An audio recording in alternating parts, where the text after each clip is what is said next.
The algorithm is genre on steroids. Hey, it's Andrew with the Isle of Misfit books, and I watched yesterday Pagemelt's fantastic video titled Be Your Own Algorithm. I thought it was thoughtful and thorough. It's exactly why YouTube is my social media of choice. I appreciate Mel's anti-doomerism stance, and their video inspired me to give my Gen X perspective on something that I've been thinking about a lot lately, which is the concept of genre and how that has grown into, morphed into what we now call the algorithm. Genre is simply a human attempt to algorithmize the human consumption of cultural artifacts, which is a very professorial way of saying it's just a way to make it easier to shovel mass-produced books, films, records to buyers in exchange for their money. Now, I'm a writer. I've published a couple of novels, one a fantasy, one an action-adventure, and I'm working on self-publishing a couple more due to come out this fall, a dark fantasy and a noir. I mention this just because in writing and now publishing, I've had to think a lot about genre and categories and algorithms and marketing and how to work within all of those constraints. But also to say that in this video, which I'm going to try to keep brief, I'm going to be talking mostly about what I'm most familiar with, which is prose fiction. But I think that what I'm saying when it comes to talking about genre holds true for music, for film, for television, for video, and on and on and on.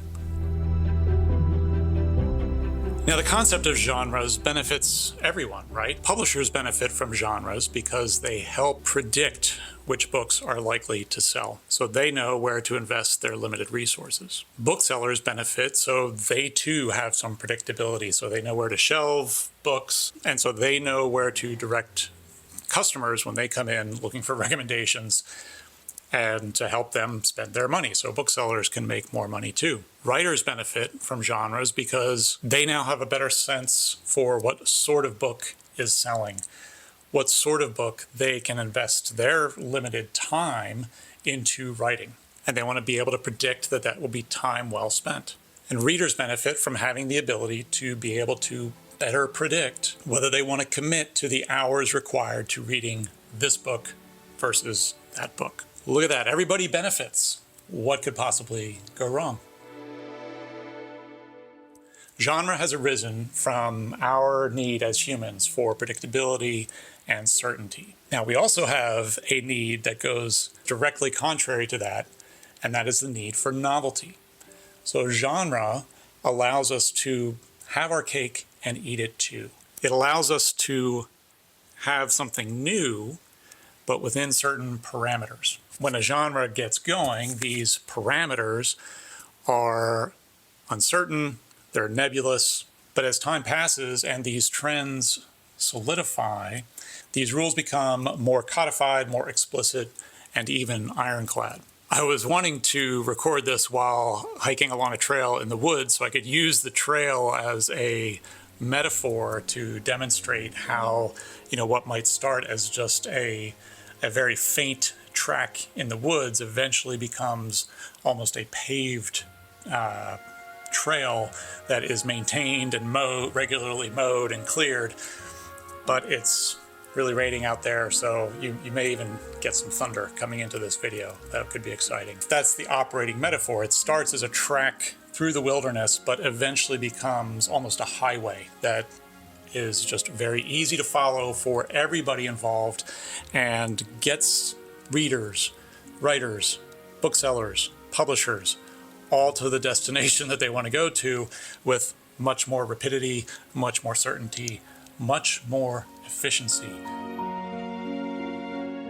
Above all, we want to be certain that we are spending our time in either the most pleasing or the most productive way possible. And I'm emphasizing the time over the money because we're talking about mass-produced cultural artifacts, books, magazines, film, movie tickets, records, CDs, downloads, and now digital artifacts that are essentially inexpensive. For some people, they're more expensive than for others, but really it's not the dollar value that is the limiting factor here. It's the time.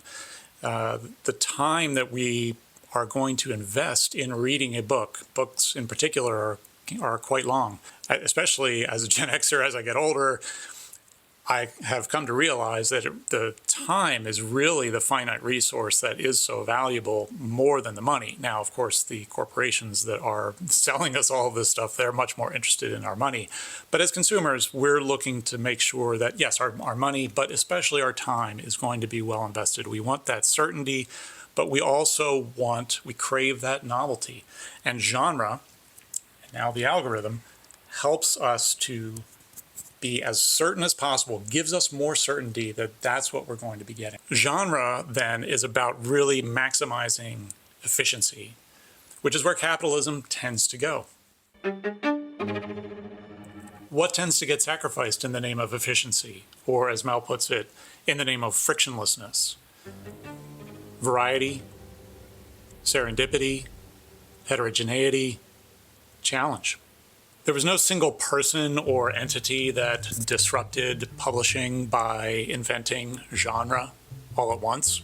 This was a collective and collaborative process that happened over many years. If you want to make it sound more sinister, you could call it decentralized or depersonalized. Same as the algorithm, as Mel points out. You can point to certain genre forebears or precedents, like Mary Shelley or Edgar Allan Poe.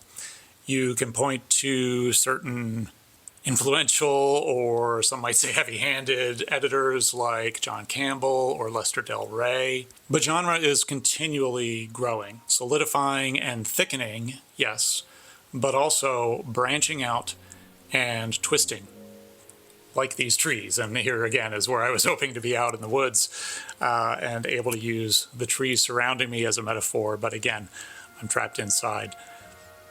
But similarly, like trees, genre grew up out of the muck. It didn't really get going until after the Second World War, as the pulps, where so much of genre, what we now consider genre, really got going, as the pulps migrated into paperbacks, and as those paperbacks then started to move into the mall chain bookstores like B. Dalton and Walden Books, which were then subsumed by, migrated into the big box retailers like Borders and Barnes & Noble, which of course now it's all been sort of swallowed up by Amazon. Now my generation grew up through all of this, but even to boomers, I'm guessing that this, at this point, sort of seems like the way it's just always been, that there's always been genre. It's what we've always known, that genre has been a thing.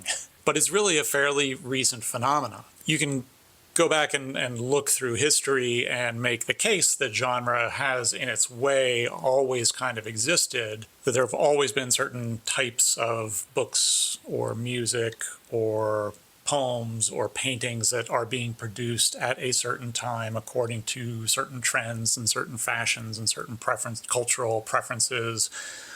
And I would agree with that, but our concept of genre as a term and as something that is applied as strictly as it is a relatively recent phenomenon starting in the middle of the 20th century. And you can see that looking at this chart of how often the word has been used in the English language. Now, the advantage when it comes to efficiency that the algorithm has over genre is feedback. The shortening of the feedback cycle is why I would say that the algorithm is genre on steroids. And it's also why businesses love it so much. When you can get that feedback on an almost instantaneous basis, then you can see what's working, what's not, and you can pare down to the essentials. You can strip away the stuff that's not working and just keep pushing the stuff that is working. That's what a business wants to do. Whether it's a small one-person business like a writer or an artist, or whether it is a large corporation that is looking to maximize profit. Just as an example, let's say you're a new writer in the 1970s and you write your first book and it takes you a year to do that.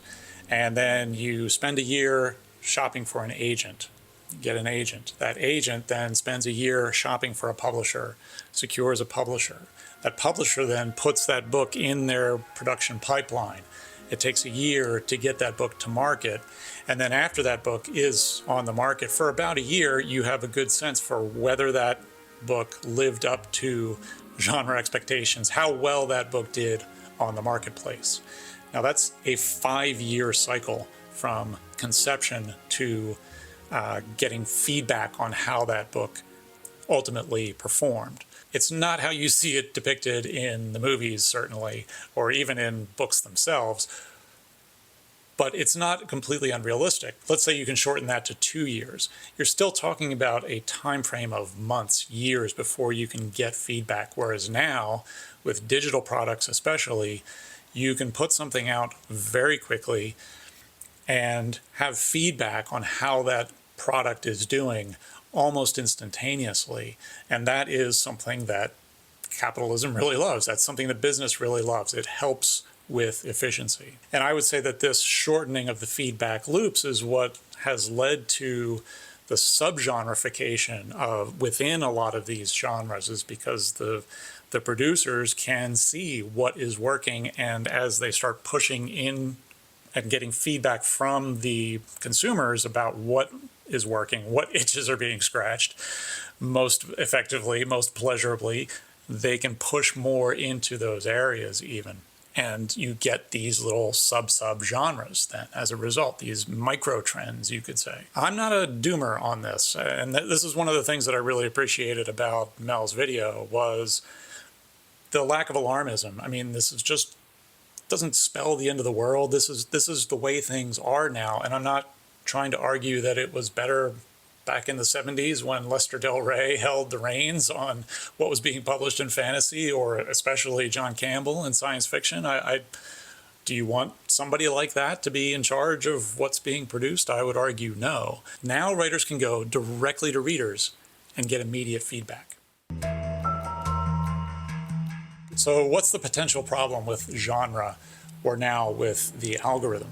As Mel points out, you're not really going directly to readers now, are you? Or to viewers or to consumers. You have to play within the constraints of genre and algorithm. And those constraints will inevitably shape your message, even as you, as a creative person, want to and desperately attempt to push back against those constraints in creative ways. And constraints, after all, spark creativity. So as I said at the outset, genre tends toward the predictable. Genres are identified by their tropes, their conventions, their beats, and most importantly, by their readers' expectations.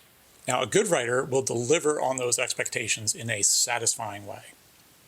A great writer delivers on those expectations in an innovative way.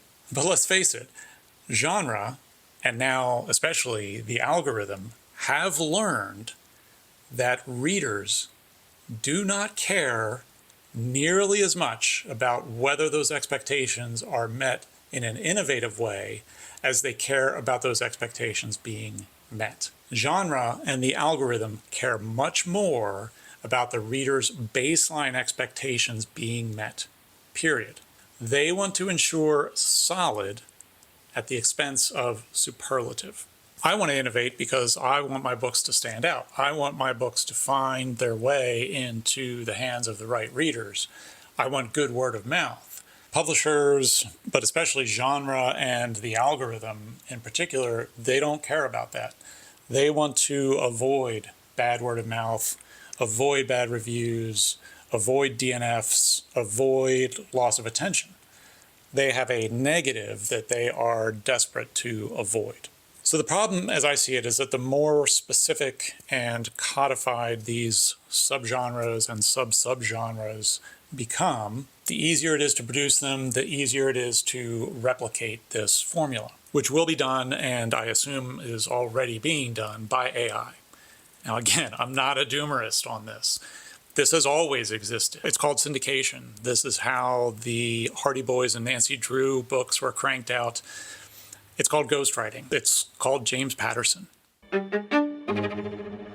My biggest issue with the algorithm, with genre, is that we tend to see this as a reflection of our taste, of carefully cultivated preferences, which we have personally and very intentionally cultivated over decades of consuming culture and deciding what it is that we like and what it is that we don't like, when really they are the manifestation of our own self-directed propaganda. It's not state-directed propaganda, but it's becoming increasingly tech-directed propaganda. Our preferred genres and our loyalties and our fandoms and our stands are just reflecting our worldview back at us in ways that are comfortable to us, in ways that are palatable to us, reinforcing our beliefs, reinforcing our prejudices, and especially reinforcing our way of seeing the world. By repeatedly going to the same wells, we are conditioning ourselves through repetition and emotion, which is what these cultural artifacts give us. This is why we go to books, is for that emotional experience. And when we repeatedly read the same books over and over again, it can't help but reinforce certain beliefs that we have about ourselves, certain beliefs that we have about the world and the way that the world works. This is what story tends to do. And Mel was getting at this in talking about how the medium is the message. This siloification of a very personally directed, personally shaped, and you could even say personally curated algorithm is not the intent of one sinister person or even a cabal of sinister, shady figures sitting in a smoky boardroom. But it has been pointed out repeatedly by many people how this siloification tends to keep us separated, tends to keep us bickering, tends to keep us from uniting with one common voice. And that certainly does benefit those in power. So let me know in the comments if you would like to hear my thoughts on the hero's journey, say, as propaganda. But this video isn't really the place for that. That would require a video on its own, which I would be happy to do. I haven't read Chaco's Filter World, and after watching Mel's comprehensive critique, I don't feel a particular need to. I think I know where he's coming from. I've seen it before. And it's something that has long been done, and that is the utilization of taste as a weapon for maintaining certain social hierarchies, using taste as a cultural signifier. Back when genres were first gaining traction, you had literary versus genre. Anything that was written in a certain genre, whether it was fantasy or science fiction or mystery or romance, was considered by snobby critics as something lesser than, as genre writing versus literary writing. So now I suppose that someone like Chaco might distinguish between, say, curated versus algorithmically delivered. It's style versus fashion. It's serious versus slop. It's highbrow versus lowbrow. The snobs versus the slobs. It all comes back to Caddyshack. It's a tale as old as time.